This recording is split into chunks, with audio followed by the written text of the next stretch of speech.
మూడుముళ్ళ బంధం episode 278. Hi friends, story నచ్చితే comment చేయండి, వీడియోని లైక్ చేయడం మాత్రం మర్చిపోకండి. వైష్ణవి ఎంతో సంతోషంగా వెళ్తున్న విక్రమ్ వైపు అలాగే చూస్తూ ఉంటుంది.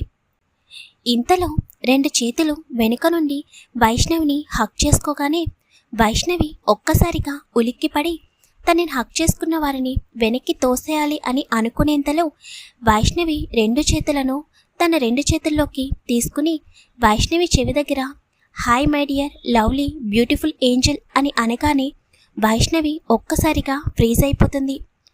తన మైండ్ మొత్తం వైష్ణవి చెవి దగ్గర విన్న వాయిస్కి అలాగే స్ట్రక్ అయిపోయి కదలకుండా మెదలకుండా ఉండిపోతుంది. విరాజ్ తన చేతివేళ్లతో వైష్ణవి చేతివేళ్ళని పెనవేసి వైష్ణవి అరచేతిని తన పెదవులకి ఆనించి లవ్ యూ వైషు బేబీ, చాలా మిస్ అయ్యాను అని చాలా ఎమోషనల్గా మాట్లాడతాడు విరాజ్. కానీ అవేమీ వైష్ణవి చెవిన చేరడం లేదు. విరాజ్ చేసే పని కూడా వైష్ణవికి తెలియడం లేదు. అప్పటికే వైష్ణవి మొత్తం షాక్తో ఉండిపోయింది. కొన్ని క్షణాలు విరాజ్ కూడా మౌనంగా అలాగే వెనుక నుండి వైష్ణవిని హక్ చేసుకుని ఉండిపోతాడు. దూరం నుండి విక్రమ్ బైక్ టర్న్ చేస్తుండగా అది చూసిన విరాజ్ వైష్ణవిని వదిలేసి సైడ్కి వెళ్ళిపోతాడు. విరాజ్ వెళ్ళిపోయినా కూడా వైష్ణవి ఇంకా షాక్లో అలాగే నిలబడిపోయి ఉంటుంది.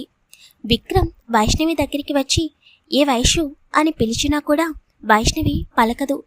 ఇదేంటి, నేనెంత పిలిచినా పలకడం లేదు, లాంగ్గా వెళ్ళానని భయపడిందా ఏంటి అని విక్రమ్ కిందకి దిగి వైష్ణవిని ఒక్కసారిగా ఎత్తుకుని మళ్ళీ బైక్ ఎక్కి వైష్ణవిని తన ఒడిలో అడ్జస్ట్ చేసుకుని వైష్ణవి భుజంపై తన హెడ్ని ఉంచి మళ్ళీ మంచులో బైక్ని స్టార్ట్ చేస్తాడు. బైక్ సౌండ్కి వైష్ణవి ఒక్కసారిగా ఉలిక్కపడి చూసేసరికి తను విక్రమ్ వడిలో ఉండడం తనకి ఆశ్చర్యంగా అనిపిస్తుంది. ఏమైందో అర్థం కాక వెనక్కి తిరిగి చూస్తే అక్కడెవరూ కనిపించరు. వైష్ణవి మైండ్ మొత్తం గందరగోళంగా అనిపిస్తుంటే వైషు అని పిలుస్తున్న విక్రమ్ పిలుపుకి తేరుకుని హా విక్కీ అని అంటుంది. ఏమైంది, భయపడ్డావా నేను కనిపించలేదని అని అంటుంటే వైష్ణవి ఏమీ మాట్లాడకుండా తన ఆలోచనలో తనుండిపోతుంది. ఒక్కడినే వెళ్ళడం చాలా లోన్లీగా అనిపించింది వైషు. నువ్వు పక్కన లేకపోతే అస్సలు నాకు ఎంజాయ్మెంట్ అనేది లేదు, అందుకే మళ్ళీ తిరిగి వచ్చేసాను. ఇప్పుడు చూడు, నువ్వు నా పక్కనే ఉన్నావు. ఇప్పుడు నాకు చాలా హ్యాపీగా ఉంది. ఇప్పుడు నేను ఈ మూమెంట్ని నీతో పాటు ఎంజాయ్ చేస్తున్నాను అని విక్రమ్ మాట్లాడుతూనే ఉంటాడు తప్ప వైష్ణవి చెవికి అవేమీ చేరడం లేదు. వైష్ణవి మనసులో 100 ప్రశ్నలు మెదులుతూ ఉన్నాయి. వచ్చింది విరాజ్, కన్ఫామ్ తనే నిజంగా విరాజ్ వచ్చాడా? నన్ను వెనుక నుండి హక్ చేసుకుని మాట్లాడింది విరాజ్. మరి విరాజ్ వస్తే ఎందుకు అక్కడ కనిపించడం లేదు? అసలు ఏం జరిగింది? ఎవరో వెనుక నుండి హక్ చేసుకోవడం, చెవి దగ్గర మాట్లాడడం వరకే గుర్తుంది. తర్వాత ఏం జరిగింది? నిజంగా విరాజ్ వచ్చాడా లేకపోతే నేనే భ్రమపడ్డానా? ఏమీ అర్థం కాకపోతే వైష్ణవి తన తలను పట్టుకుని విక్రమ్ మీదకి వెనక్కి వాలి కళ్ళు మూసుకుంటుంది. బైక్ స్పీడ్గా మంచులో నడపడం వలన వైష్ణవి భయపడుతుందేమోనని విక్రమ్ చేతిని వైష్ణవి చుట్టూ వేసి మరొక చేత్తో డ్రైవ్ చేస్తూ ఉంటాడు. వైష్ణవి కళ్ళు మూసుకుని ప్రశాంతంగా ఆలోచిస్తుంటే తన చెవిన వినిపించిన మాటలు తనకి రీసౌండ్గా వినిపిస్తుంటే లేదు, కన్ఫామ్గా విరాజ్ సింహ వచ్చాడు. కానీ విరాజ్ వస్తే నన్ను ఒంటరిగా వదిలి వెళ్లే రకం కాదుగా. ఏమైంది నాకు? ఏం జరుగుతుంది నా చుట్టూ? అసలేమీ అర్థం కావడం లేదు.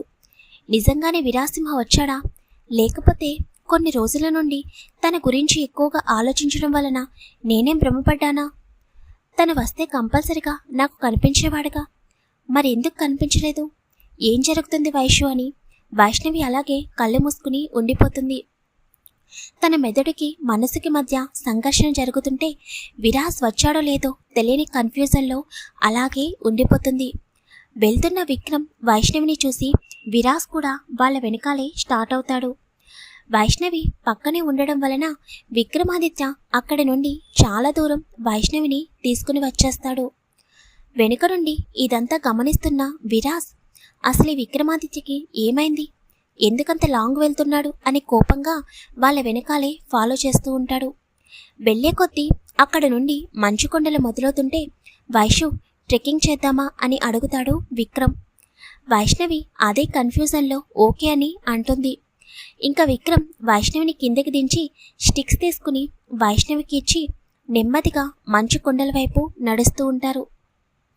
విరాజ్కి విక్రమాదిత్య చేస్తున్న పనులకి కోపం ఎక్కువవుతుంటే అసలు ఈ విక్రమాదిత్యకి బుద్ధుందా, వైషుని ఎందుకంత దూరం తీసుకొచ్చాడు అని పైకి చూస్తాడు.